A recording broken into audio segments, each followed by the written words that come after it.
Senator James Manning, who represents Senate District 7, which is everywhere from Junction City to Bethel to West Eugene and North Eugene, is joining us. So welcome to my kitchen, and we get to talk about what's cooking. And I know one of the things that you've been a great champion for is healthcare for all. And as we've got so many people out of work at a time when we have a pandemic and people need healthcare, we're really seeing the holes in the employer-based healthcare system. So would you like to talk about what we should be doing after this pandemic to expand healthcare for all? It's going to take an army of us in order to fix this. So, I have been working quite frequently with Governor Kitzhaber as we get ready to stand up the task force on universal health care here in Oregon. It's really troubling what this COVID-19 has done is that it has revealed the gaping holes in our healthcare system.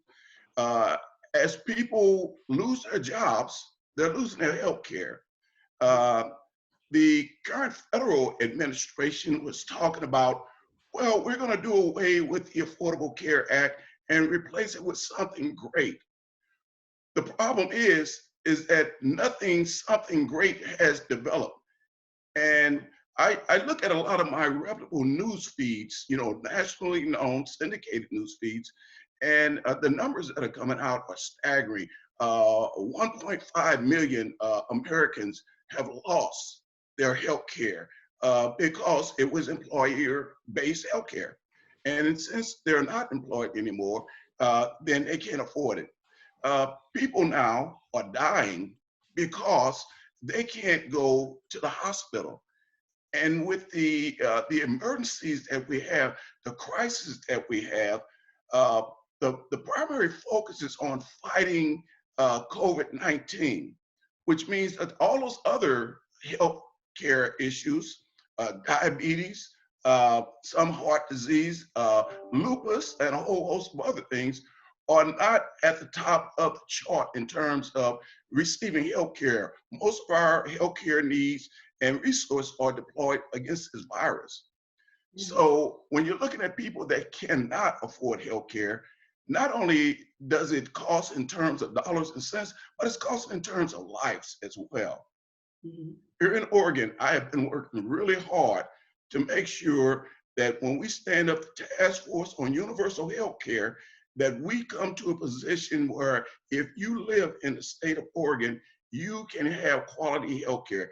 It won't take away your employer-based health care, but it's designed for the people that's on the cutting edge. If I make $1 more, I'll lose my health coverage. Or I have health care and my premiums are astronomical and I can't afford to keep on like this.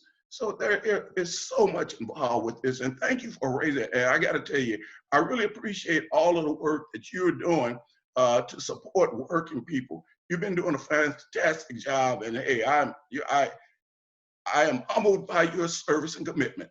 Well, thank you, and it's a privilege to be able to do that now to protect people, because just because we're having a pandemic doesn't mean that vulnerable workers should be able to be exploited. So whether it's defending people's civil rights or protecting people's rights or working with businesses to help them figure out the law and working with them to get through this difficult time, I really do, like you, feel privileged to be able to be a leader. I'm glad that you're working with Dr. Kitzhaber.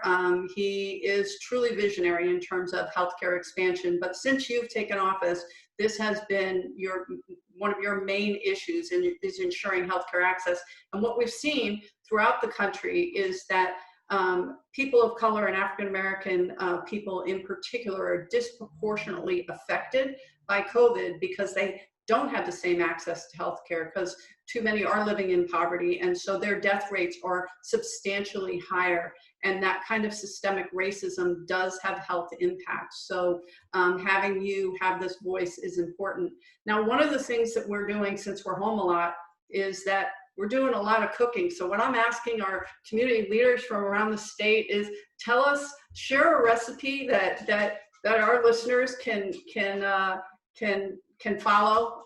Share a recipe that our listeners can follow and can try at home. And I'd love to talk to you about some tips and tricks for a great barbecue. All right. Well, now you're talking food. Yeah. One of the things that bring us all together is food. Uh, my uncle, Dakota Manning, he just recently died, age 96. One of the things about my uncle is that he was a chef. I mean, in the Kansas City area, they had this annual event called the American Royal. And that's where all of the top people that do barbecue would compete. And he won a lot of blue ribbons because of his barbecue. So I inherited a little bit of some of that, those skills that he had.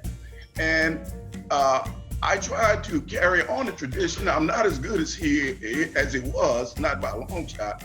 But I do have my own little, vernacular, what I do to it. And I believe what it all comes down in meat preparation. It's very important.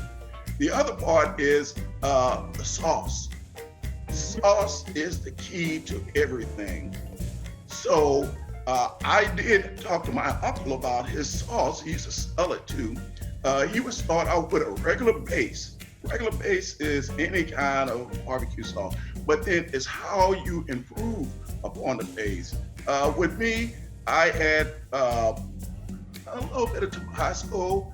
I add some brown sugar, keep it sweet, spicy, and I cap it off with a little beer. Oh, any kind of beer? I mean, an Oregon beer, I'm sure. Yeah. Oh, yeah. Now, I'm here in Eugene, so Nicasis and a few others. I try to just put a little bit of everybody's in there and stuff. There you go. Yeah, make it Eugene. Is it an IPA? Is it a pale ale? Or is there a particular kind of beer or just a little beer? Well, just a little beer, but to be honest, I love the IPAs. I don't know why, but I do. Yeah, my husband as well. Yeah. So, and it's not a lot. So it's just enough to add, loosen up. Because once you add in the brown sugar, it tends to really thicken the base with everything else that you put in there. Sometimes I use crushed onions and things like that. And so it depends on the mood and stuff, the mood I'm in. And a little bit of a beer, it just adds a little bit more to the tang of the flavor. Mm-hmm. And what I do, after I smoke, which is the best way to do it, I smoke the ribs or the chicken or whatever, and then I submerge them in the sauce. And when I submerge them in the sauce, make them soak them up really good, I put it back on the grill for additional smoke. Oh, okay. That sounds really good. Now we've got a picture that you've shared with us of your finished ribs, and they look amazing. So I'm looking forward to when we're not socially distancing, coming over and trying some of those ribs. I owe you. I got to tell you now, you and your husband, fantastic chefs as well. So now I am proud of my ribs. So I'll bring ribs, and then you can bring all the other good stuff. We'll do all the other things. All right. Well, thank you for giving us some of your time today. And again, thank you for all your work on behalf of people in Senate District 7 and for the people of this state. We really appreciate your service. Commissioner, thank you so much. All right. Take care. Bye-bye.